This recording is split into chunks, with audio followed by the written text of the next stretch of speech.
Hi, today I will be explaining to you a very popular process in manufacturing called metal casting.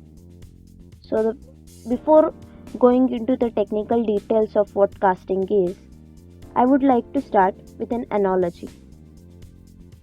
You see, we have all seen chocolates when we go to shop, chocolates of different sizes and different shapes. For example, heart-shaped chocolate, spherical chocolates, or square-shaped chocolates, etc. So the process of making chocolates is very simple. You see, we first of all melt the chocolate compound, then we pour it into the molds, and then when it completely solidifies, we take the chocolate out. That's it. That's the process of making a chocolate. So the process of making a metal casting is not very different. You see, let's say I want to make a metal casting of cuboidal shape. So I will do the exact same process but with some minor changes. What I will do is I will first of all melt the metal, then pour it into the mold, and then when it completely solidifies, I will take the casting out. Similarly, but what we do while making chocolates is that, let's say this is my chocolate mold. I will simply pour the chocolate in this cavity. Then I won't worry about what the environment effect will be on the molten chocolate. But I have to worry about the environment effects if I pour liquid metal in this cavity. You see, different reactions can occur, and those reactions can change the chemical composition of our metal. So we don't want our composition to change. So what we'll do is we'll enclose the cavity inside a mold so that when we pour the liquid metal, it will be completely isolated from the atmosphere. So I will explain to you about the process of making a casting and its different stages. But first of all, let me show you how the process of casting actually works. So this is an animation which shows the process of casting. What we do is we pour the molten metal into the cavity. When the cavity completely fills, we let the metal solidify, and then we take out the final product. So let's come to the various stages of casting process. First stage is called pattern making. Second one is called molding.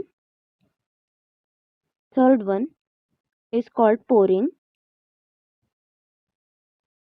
Fourth one is called shakeout. And fifth one is called knockout. You see, these stages are quite self-explanatory. Let's say I want to make a cuboidal casting like this. So what a pattern means is that pattern is the replica of the product we want to make. So if I want to make a cuboidal casting, my pattern will be the cuboid of similar dimensions. So now I want to make a mold for my casting. So what I'll do is I'll take the mold box, I'll put the pattern inside it, and then start pouring sand all over it. Now this sand is very special. It's a setting sand, and when the sand completely sets, when it becomes completely firm, I'll take out the pattern. So I will be left only with a mold filled with sand and this cavity. Now what we'll do is that we want to pour metal inside it. So we will make a pathway for the molten metal. So this pathway is called gating system. Now we won't know if our cavity will be completely filled or not, and when should we stop pouring the molten metal. So what we'll do is we'll make another vertical cylindrical cavity, and this cavity is called riser. So it is an indicator of whether our cavity is completely filled or not. So what this riser actually does is that when we completely fill the cavity with molten metal, the metal will start flowing in the riser, and when the riser completely fills, we will see on the top that our riser hole is completely filled now. Then we can stop pouring the metal. So that is the process of molding. Now coming to the process of pouring, we also make a pouring basin over here. You see, the metal is very hot, so we don't want any spillage. So what we'll do is we'll pour this molten metal into the pouring basin, and the pouring basin will act like a guide for our molten metal. So the molten metal will go through pouring basin, through the gating system, and into the cavity. Now coming to the process of knockout and shakeout. First of all, when our product completely solidifies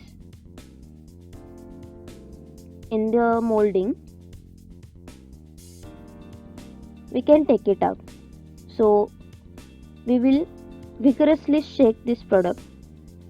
We will vigorously shake this mold box and take the casting out. Now this process is called shakeout. So as I said earlier, we want a cube. We don't want this gating system and this riser. So what we'll do is we'll simply cut this off. So the process of cutting this out is called knockout. So these are 5 stages of casting. Of course, if we want to make a good casting, if we want to make a good product with good strength, we have to go into its details.